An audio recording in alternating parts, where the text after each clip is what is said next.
नमस्कार, BTV news के इस बुलेटिन में आपका स्वागत है। सबसे पहले आइए एक नजर डालते हैं आज की कुछ खास खबरों पर।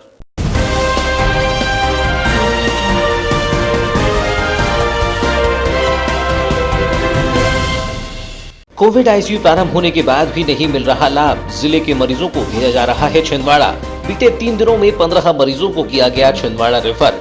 स्वास्थ्य प्रबंधन ने कहा कुछ चीजें होती है योग्यता से बाहर। सिविल सर्जन को चिकित्सकों की योग्यता पर है शक। नगर भाजपा अध्यक्ष ने कहा करेंगे कलेक्टर से चर्चा।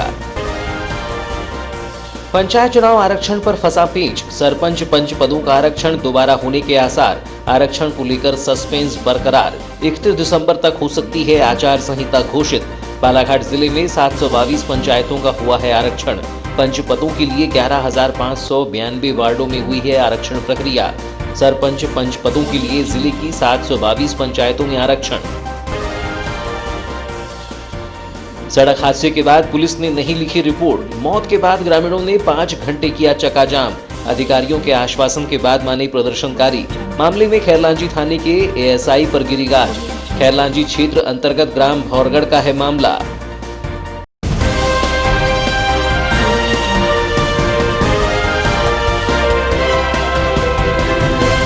और अब समाचार विस्तार से।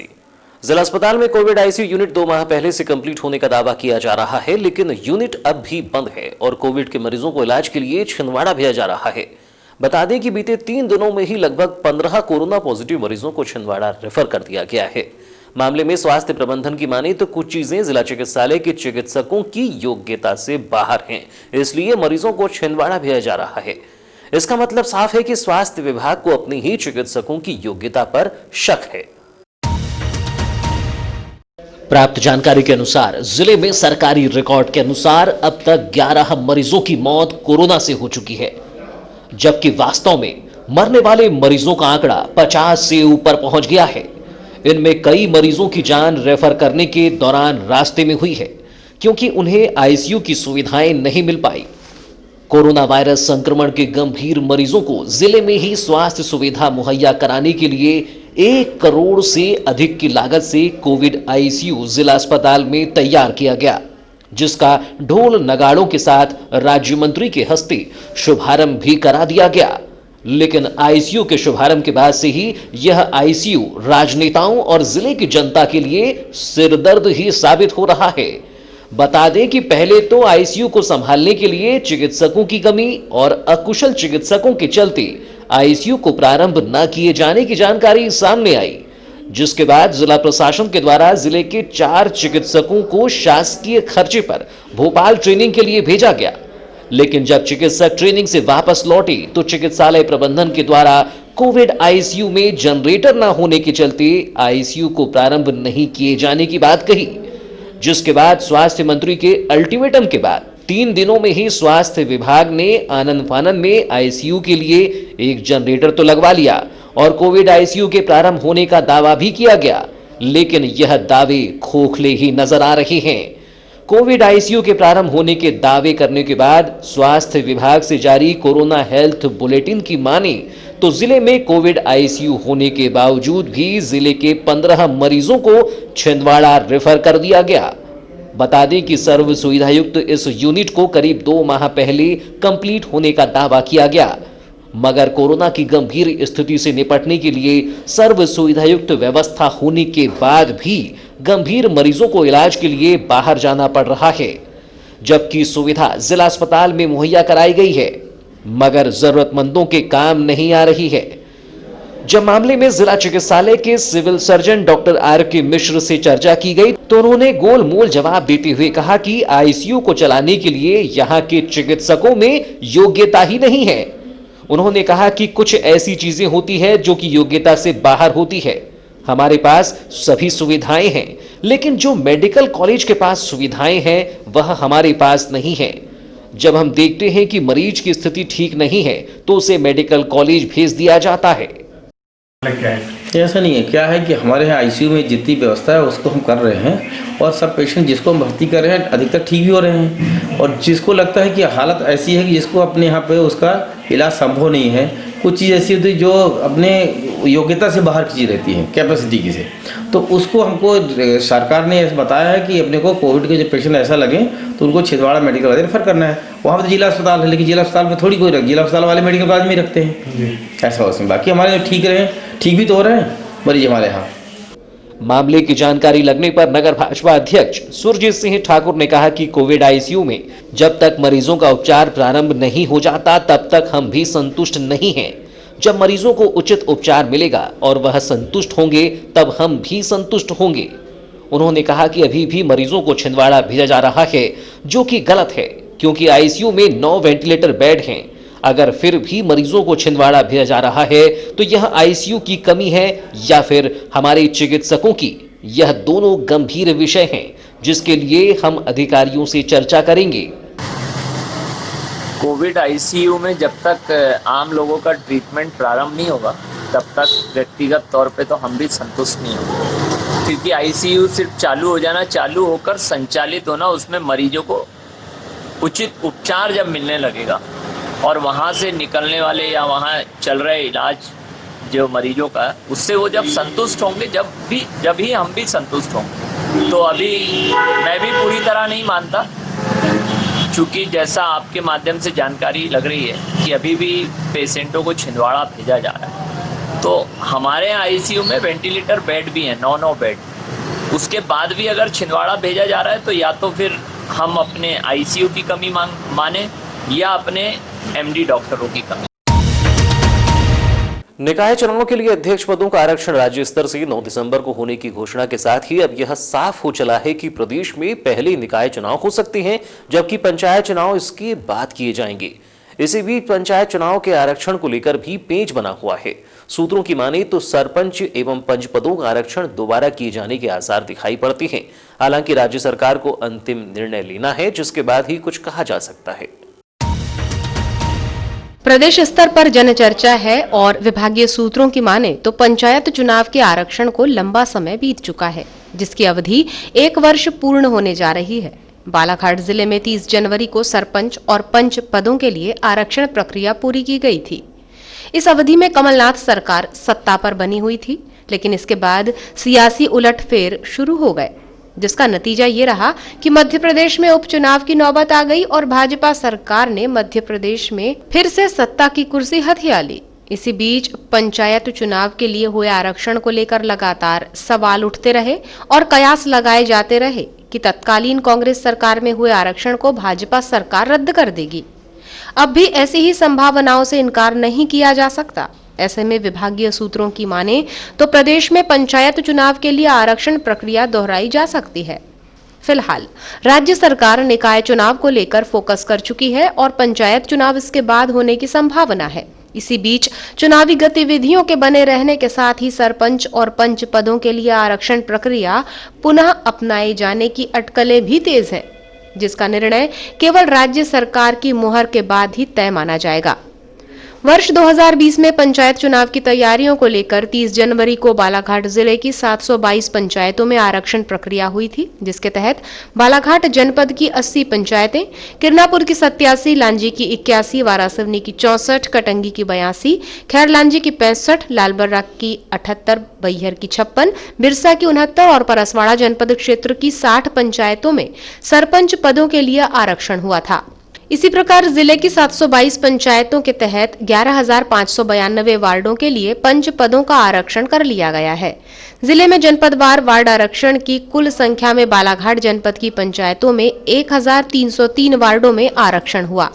इसी प्रकार किरनापुर में 1,403, लांजी में 1,344, वारासिवनी में 1,092, कटंगी में 1,313, खैरलांजी में 1,108, लालबर्रा में 1,293, बैहर में 844, बिरसा में 1,026 और परसवाड़ा जनपद के तहत आने वाली सभी पंचायतों में 866। इस प्रकार जिले भर में कुल पंचायतें 11,592 पंच पदों के लिए आरक्षण प्रक्रिया के तहत की गई थी। प्रदेश स्तर पर चुनावी सुगबुगाहट के बीच राज्य निर्वाचन आयोग मतदाता सूची तैयार कर रहा है। जिसका जनवरी 2021 माह में अंतिम प्रकाशन कर लिया जाएगा। वहीं चुनावी तैयारियों में मतदाता जागरूकता अभियान और 18 वर्ष पूर्ण हुए युवाओं मतदाता सूची के नामों में संशोधन, विलोपन सहित अन्य कार्यों को गति दी गई है। इसी बीच 31 दिसंबर तक आचार संहिता की घोषणा किए जाने के कयास भी लगाए जा रहे हैं ताकि आगामी चुनावी तैयारियों को झटपट पूर्ण किया जा सके और चुनावी तिथि का ऐलान हो। निकाय चुनाव के लिए अध्यक्ष और महापौर पदों के आरक्षण की तिथि 9 दिसंबर घोषित हो चुकी है। वहीं ऐसे में पंचायत चुनाव के तहत सरपंच और पंच पदों के आरक्षण पर अब भी सस्पेंस बरकरार है। नगरीय निकाय चुनावों और त्रिस्तरीय पंचायत चुनावों को लेकर प्रदेश में सुगबुगाहट प्रारंभ हो चुकी है। पूर्व में ही कयास लगाए जा रहे थे कि उपचुनाव के संपन्न होने के बाद प्रदेश में कभी भी नगरीय निकाय चुनाव और त्रिस्तरीय पंचायत चुनावों को लेकर राज्य निर्वाचन आयोग आदेश जारी कर सकता है, जिसको लेकर राज्य निर्वाचन आयोग के द्वारा तैयारियां भी प्रारंभ कर दी गई हैं। बता दें कि प्रदेश में नगरीय निकाय और पंचायतों का चुनाव कराने के लिए तैयारियां अंतिम दौर में पहुंच गई हैं। राज्य निर्वाचन आयोग ने अधिकारियों को प्रशिक्षण देने के साथ मतदाता जागरूकता का कार्यक्रम भी तय कर दिया है। उधर सरकार ने भी परिसीमन वार्ड आरक्षण के साथ नियमों में बदलाव की प्रक्रिया को तेजी के साथ अंतिम रूप देना शुरू कर दिया है। प्रदेश के 299 नगरीय निकायों का वार्ड आरक्षण हो चुका है।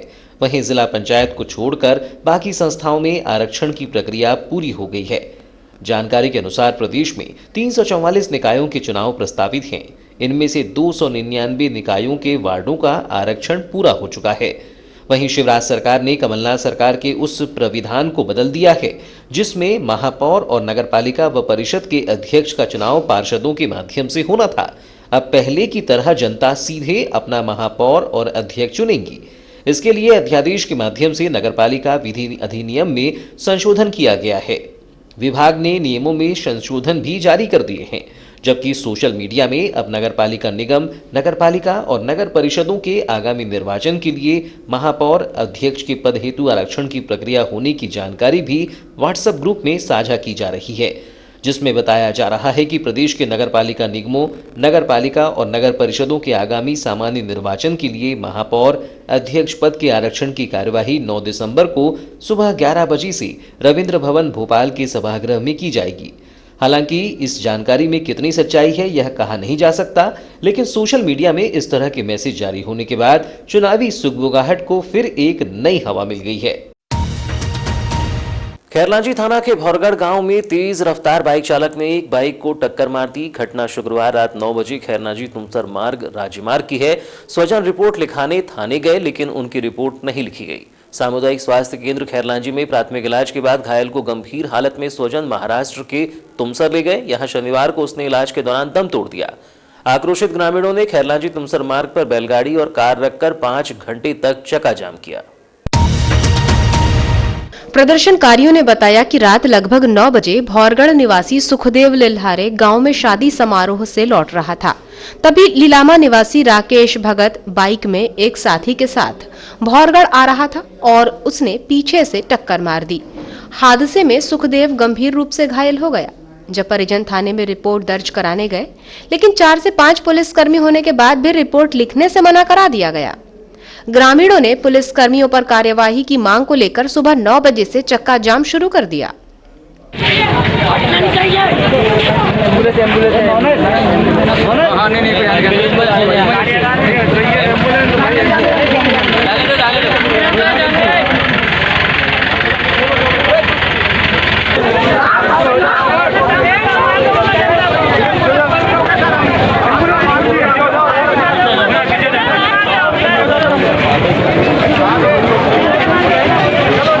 चक्का जाम की जानकारी मिलने पर CSP Karnik Srivastava, Waraseoni SDM Sandeep Singh, Waraseoni SDOP Arvind Srivastava, तहसीलदार उमराज वारले सहित पुलिस थाना खैरलांजी, वारासिवनी, रामपायली और बालाघाट का पुलिस बल मौके पर पहुंचा।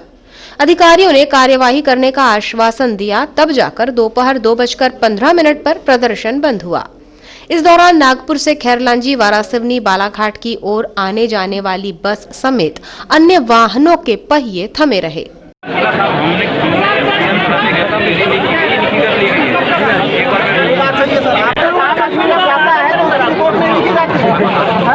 ऐसे नहीं मिलेगा।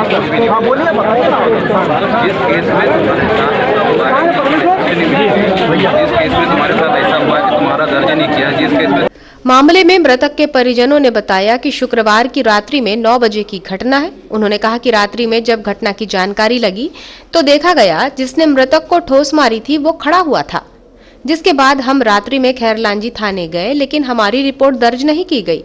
हमें सुबह 9 बजे बुलाया गया। जब प्रातः 9 बजे पहुंचे तो हमारी शिकायत पुनः नहीं लिखी गई। मामला यह है कि ये जो मरने वाला है मेरा बड़ा पिता का लड़का है। ये रात के 9 बजे की। ये जो चक्काजाम किया जा रहा है, हाँ जी, ये जो चक्काजाम किया किस कारण है, क्या कारण है? सर रात में 9 बजे एक्सीडेंट हुआ। मैं जब आया तो वो लड़का यहाँ पे जिसने एक्सीडेंट किया था वो सही सलामत था। उसके बीच में छोटू और लिल्लामे का रविंद्र उप सरपंच इनने लाकर उसको अपने रूम में रखे और हमारे को बोले कि कोई रिपोर्ट करने की कोई जरूरत है ही नहीं। आपके द्वारा एफआईआर की गई रात में? नहीं सर, हम गए थे, उनने हमको 12 बजे तक रोक के रखे कि राजीनामा कर लेते हैं। हाँ यहीं पे थाने में रोके नहीं, यहीं पे जो ये छोटू है ना ठाकरे लिल्लामे वाला, इनने रोक के रखे हमको रात के 12 बजे तक। 12 बजे खैरलांजी चौकी पहुंचा तो मैं तो जानता नहीं वो पुलिस वाले को कौन था, तो फिर उनने साहब से बात करवाए तो साहब ने बोले कि अभी कोई रिपोर्ट नहीं होगी, कल सुबह 9 बजे आओ रिपोर्ट। मामले में एसडीएम संदीप सिंह ने बताया कि शुक्रवार की रात को एक बाइक चालक ने सामने जा रहे बाइक चालक को टक्कर मार दी, जिससे शनिवार की सुबह तुमसर के अस्पताल में इलाज के दौरान उसकी मौत हो गई। ग्रामीण मुआवजे की मांग को लेकर प्रदर्शन कर रहे थे, जिन्हें समझाइश देकर प्रदर्शन बंद करवाया गया है। ये अभी मामला संज्ञान में आया हमारे, हम लोग भी यहीं पे आए, एसडीओपी साहब और मैं आए, हम लोग खुद ही यहाँ पे ये देखने की मैटर क्या है। मैटर ये था कि कल इनका एक्सीडेंट हुआ है और इनके द्वारा ये बताया जा रहा है कि थाने गए थे, रिपोर्ट लिखवाने, दर्ज नहीं हुई है। डायल 100 को भेजा गया था, डायल 100 से यहाँ से जो जिसने एक्सीडेंट किया था उसको थाने बुलवाया भी गया था। कार्रवाई चलती रही। फिर इनके द्वारा ये बताया जा रहा है कि ये गए थे और इनको बोला गया कि आप सवेरे आइए। हो सकता है तहरीर वगैरह आने में कमी रही हो जिसकी वजह से नहीं किया हो, फिर सवेरे इनको बुलाया गया। सवेरे भी डिले हो रहा था, इस वजह से इन लोगों ने आक्रोशित होकर रास्ता जाम कर दिया गया। अभी हम एसडीओपी साहब आए हैं और अभी एफआईआर की कार्रवाई चालू है।